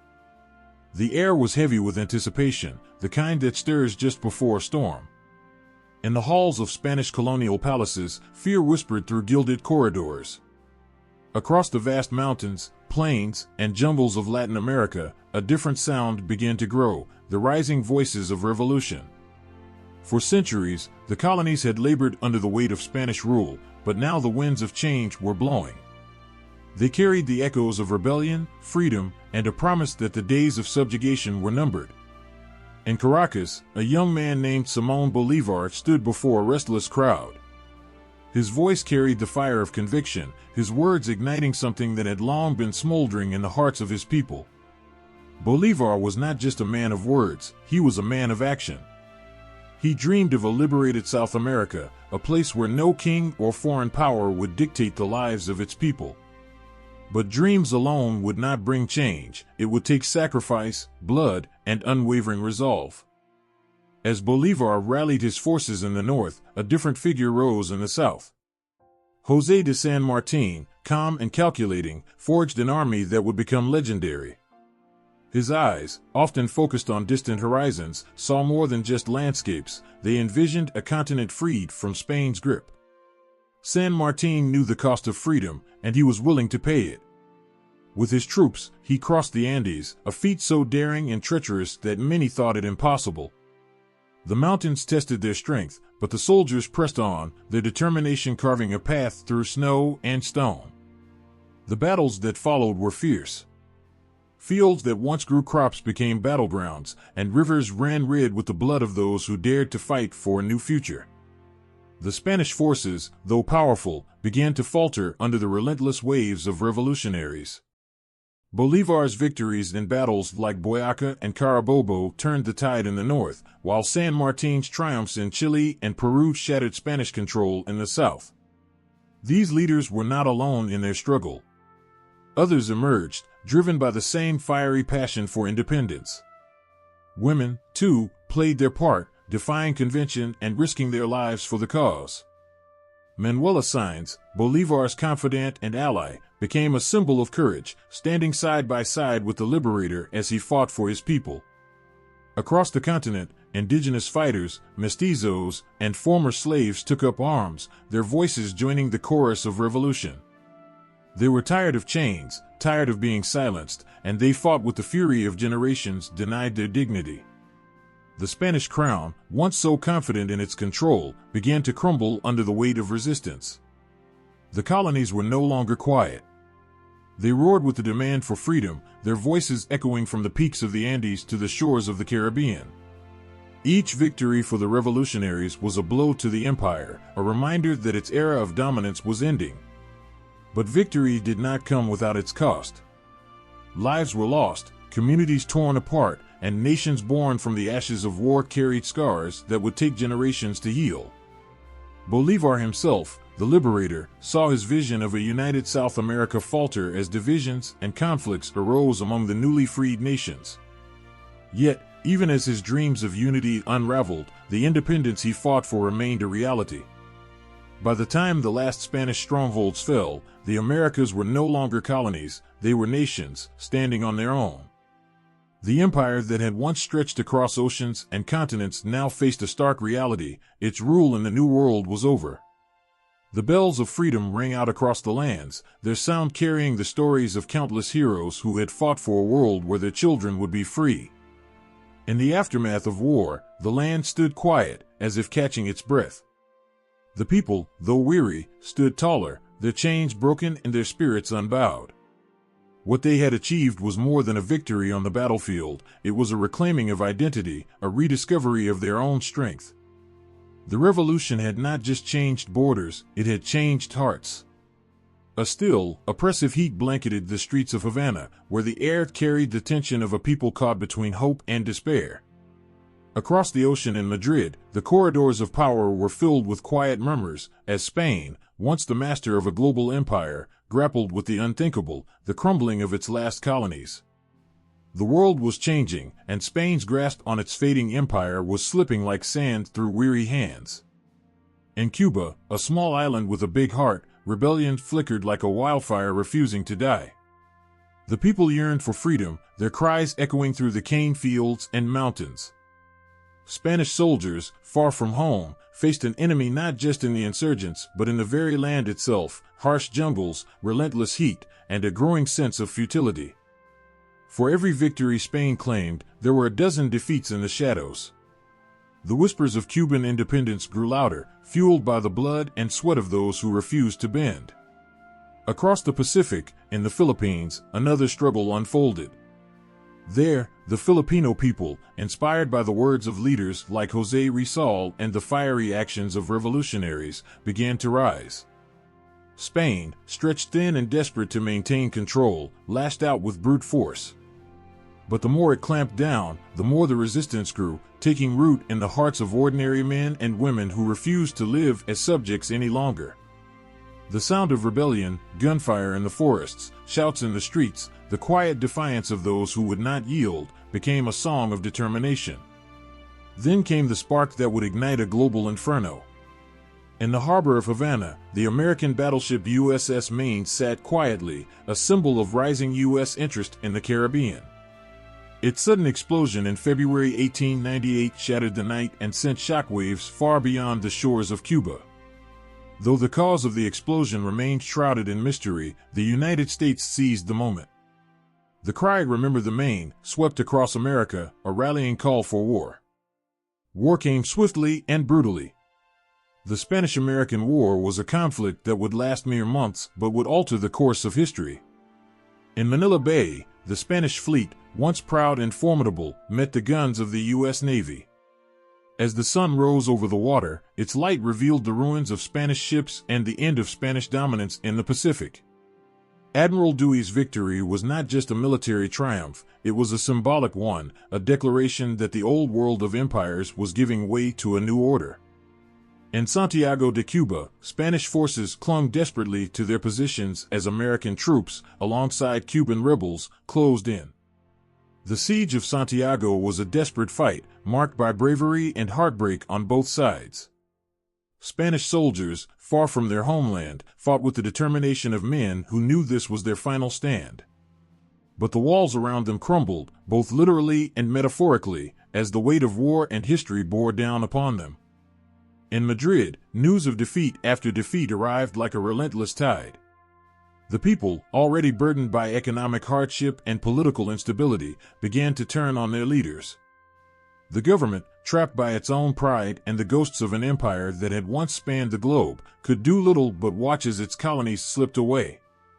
When the Treaty of Paris was signed in December 1898, it was more than just a document, it was the end of an era. Spain ceded control of Cuba, Puerto Rico, Guam, and the Philippines to the United States. The mighty empire, which had once claimed the sun never set on its lands, now faced a twilight of its own.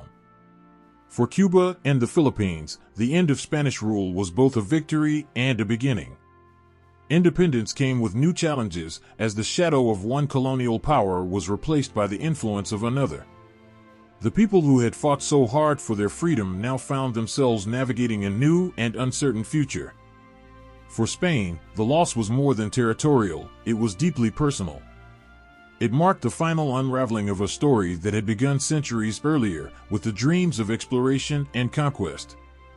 The streets of Madrid were quiet, the air heavy with the weight of defeat. But even in the sorrow, there was a flicker of something else, a recognition that while the empire was gone, the spirit of the Spanish people remained unbroken.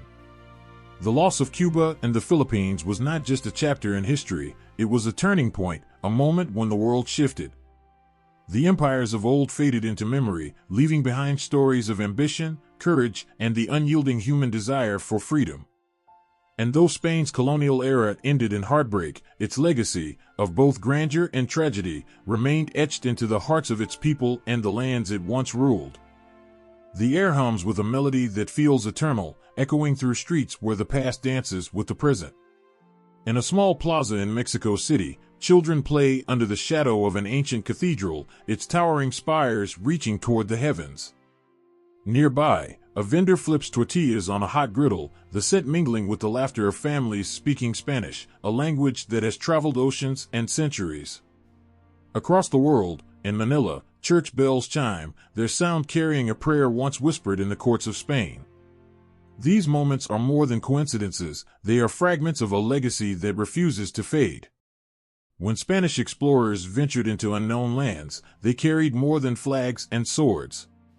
They brought their words, their prayers, and their way of life. The language of Cervantes found its way into the hearts of millions, transforming and being transformed in return. Today, Spanish is spoken by over 500 million people, not as a relic of conquest, but as a living, breathing force that tells stories, shares laughter, and binds communities. Religion, too, took root in these faraway lands. The Catholic faith, with its hymns, rituals, and hope, became intertwined with the lives of those who embraced it. But it wasn't a simple act of replacement. Indigenous beliefs, rich with their own traditions and symbols, wove themselves into the fabric of Catholicism. In the Philippines, the devotion to the Santo Niño reflects both Spanish piety and native reverence. In the Andean highlands, the Virgin of Guadalupe stands as a testament to faith reborn, blending Spanish and indigenous imagery into a figure of universal love and protection. Art and architecture tell their own story, one of beauty shaped by collaboration and conflict. The Alhambra-inspired arches of Spanish colonial buildings blend with the intricate patterns of pre-Hispanic designs. Churches in Latin America rise like stone poems, their facades carved with saints and angels, yet their interiors echo with the rhythms of native craftsmanship. In Peru, the Cusco school of art emerged, merging European techniques with Andean color palettes and symbols, creating masterpieces that speak of a shared history rather than a singular narrative. In kitchens across continents, flavors mingle in ways that feel like magic. Tomatoes, chilies, and cacao, gifts from the Americas, travel back to Spain, forever changing its cuisine. In return, the world receives paella, chorizo, and the sweet embrace of churros dipped in chocolate. Each bite carries a story, a history of trade and migration, of hands that knead dough and hearts that savor every meal. Music tells the tales words cannot. Flamenco, born in the soul of Spain, finds echoes in the strumming of guitars in Mexico and the haunting melodies of Latin American folk songs. Each note, each beat, carries an emotion so raw it transcends language, connecting people across time and distance. In the quiet corners of libraries and the bustling streets of cities, the influence of the Spanish Empire lingers. Don Quixote tilts at windmills and countless languages, reminding the world of the power of dreams and the courage to chase them. The Baroque style, with its intricate details and dramatic flair, inspires artists and architects long after the empire's decline. Even in modern art and literature, echoes of Spain's golden age shine through, proof that creativity knows no boundaries. But this legacy is not without its scars. The stories of those who were silenced, whose cultures were threatened, and whose lands were taken are woven into the same tapestry. Yet, from these struggles, new traditions have arisen, richer and more complex for their shared history. The resilience of those who preserved their identity while embracing new elements speaks to the indomitable spirit of humanity. Across continents, from the bustling markets of Seville to the serene temples of Manila, the influence of the Spanish Empire lives on. It exists not as a monument to conquest, but as a mosaic of shared experiences, of joy and pain, of creation and transformation. It is in the language that binds families, in the prayers that bring solace, in the art that stirs the soul, and in the flavors that delight the senses. It is a reminder that history, though heavy with its burdens, also carries the beauty of connection and the promise of something enduring. The echoes of centuries past ripple through the streets of Madrid, where the present walks hand in hand with the shadows of history. A young artist sketches the grandeur of the royal palace, unaware that beneath its gleaming facade lies the weight of a vast empire. In the distance, a flamenco guitarist strums a tune that carries both sorrow and celebration, as though the strings themselves remember the triumphs and trials of a nation that once ruled much of the known world. Spain, once a titan of global power, now stands in a world vastly different from the one it shaped through its explorers, warriors, and thinkers. Its colonial history, so deeply intertwined with its identity, still stirs hearts and debates. The lands it claimed are independent now, but the connections remain, sometimes fraught, sometimes cherished, always undeniable. There are those who look back with pride at the Golden Age, at the courage and ambition that propelled Spain across oceans. Others reflect on the scars left behind, the lives disrupted, the cultures that had to fight to survive. These are stories that cannot be separated, for they are woven together, a tapestry of power and pain. The 20th century brought upheaval to Spain, a land already accustomed to the turbulence of history. In the early decades, the monarchy faltered, giving way to a republic that dreamed of progress but stumbled into chaos. Civil war erupted, tearing families apart and leaving scars that would last generations. The air of Spain felt heavy then, filled with whispered fears and the weight of a dictatorship that followed, silencing dissent but never the yearning for freedom. Even in those dark days, the spirit of the Spanish people refused to be extinguished. Writers and artists, some in exile and others in quiet defiance, continued to create. The poet Federico Garcia Lorca's verses, once silenced, became songs of resistance and hope. Pablo Picasso's Guernica screamed to the world of the horrors of war, a testament to the resilience of a culture that would not be forgotten. The late 20th century brought a rebirth. The death of Franco and the transition to democracy were moments of fragile beauty, like a sunrise after a long, stormy night. Spain began to heal, though the wounds of the past could not simply vanish. It joined a global stage, its voice no longer one of empire but of unity, creativity, and renewal. The streets of Barcelona became canvases for innovation, blending the surreal designs of Antoni Gaudí with modern visions. Spanish cinema found a new voice in filmmakers like Pedro Almodóvar, whose stories captured the complexity of love, identity, and the human spirit. Musicians brought the sounds of flamenco and pop to audiences worldwide, proof that Spain's heart still beat with passion and rhythm.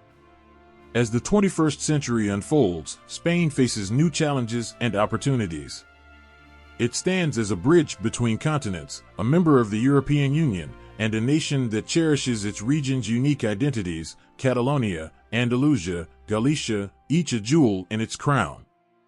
The legacy of its colonial past still lingers, prompting reflection and dialogue about what it means to be Spanish in a world that is both connected and divided. Walking through the Alhambra in Granada, one feels the weight of history, the grandeur of Muslim architects, the Christian conquest that followed, the tourists now marveling at its beauty. It is a reminder that Spain, with its layers of identity and history, has always been a crossroads, a place where cultures meet and leave their mark. The modern era may not carry the gold and glory of empire, but it carries something deeper. It carries the lessons of a nation that has seen the heights of power and the depths of loss. It carries the voices of its poets and its people, who remind the world that strength lies not in conquest, but in the ability to reflect, to adapt, and to create anew. Beneath the endless expanse of a quiet Spanish sky, an old man sits on a bench in Seville, gazing at the Guadalquivir River as it winds its way through the city. This river, once a lifeline of empire, carried ships laden with treasures from worlds so far away they seemed mythical. The man's face is etched with lines of time, his expression a blend of wistful pride and quiet sorrow. In his hands, he holds a leather-bound book, stories of explorers who dared the unknown, of kings and queens who dreamed too boldly, and of peoples whose lives were forever changed. The Spanish Empire was a story written in the blood of ambition and the ink of resilience. It rose from the fervor of a people who, standing on the edge of Europe, looked to the horizon and saw not limits but possibilities.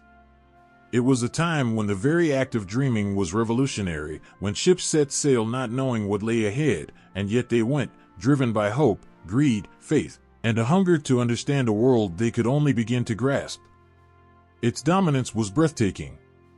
From the windswept peaks of the Andes to the lush jungles of the Philippines, the empire stretched across continents, its reach as vast as the stars that guided its ships. In its golden age, the Spanish crown held a power so immense it seemed unshakable. Palaces glittered with gold, cathedrals soared towards the heavens, and the world spoke the language of Castile. But behind the splendor lay a weight carried by the enslaved, the conquered, the forgotten. The decline began not with a bang but with whispers, the kind that grow louder until they become impossible to ignore. Wars drained the empire of its lifeblood, rival powers circled like wolves sensing weakness. At home, the people who had once celebrated victories now questioned the cost. Across the seas, in the colonies, the winds of independence began to stir. The promises of freedom, equality, and self-determination whispered through the streets of Lima, Caracas, and Havana, fanning flames that would not be extinguished. There is a painful beauty in the end of empires. They crumble not in an instant but in slow motion, piece by piece, as if the world is reclaiming what was taken. The Spanish Empire's decline was marked by heartbreak, battles lost, and dreams deferred. Yet even as it fell, it left behind seeds of culture, language, and spirit that would take root and grow in ways no one could have foreseen. In modern times, Spain stands as a nation changed by its history but not bound by it. Its people walk streets lined with reminders of the past, statues of kings, plazas named for explorers, ruins that whisper of glories long gone. But they also carry forward the lessons of that past, the cost of ambition, the complexity of power, and the need for reflection. The empire's legacy is both gift and burden. Its language became one of the most spoken in the world, its art and architecture sources of endless inspiration. Yet its history also serves as a cautionary tale of the human cost of conquest, the fragility of power, and the enduring strength of those who resist. As the river in Seville flows, constant yet ever-changing, so too does Spain's place in the story of humanity. It reminds us that the rise and fall of empires are not just tales of kings and battles, but of people, dreamers, laborers, warriors, and poets, who shape and are shaped by the tides of time. The old man closes his book and looks to the horizon, his face aglow not with regret, but with understanding. History does not end, it transforms, carried forward like the currents of a river, shaping the world it touches.